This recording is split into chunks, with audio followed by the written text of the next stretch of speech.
first question sang parent sa iya nga bata after Yes. bisang amo na nga insidente? Mhm. Bisan for example hindi ka taga Ateneo.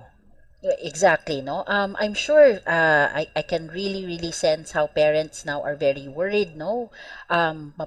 Padala mo imo bata sa eskwelahan and you don't know, no? Mhm. This can happen to anyone, no? Whether ano man nga eskwelahan.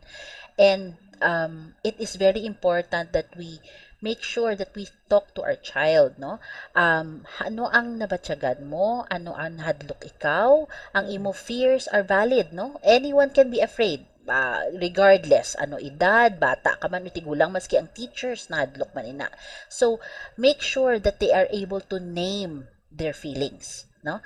Kay one of the first things, I suppose na mas importante nato na hatagan na attention is that when children refuse to talk or refuse to speak, no, that's very worrisome.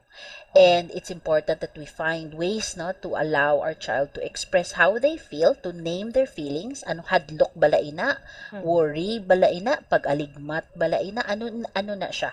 Let it come from them, no, para ma-practice nila that their feelings are recognized and are not kept within. So mama kabalaka ka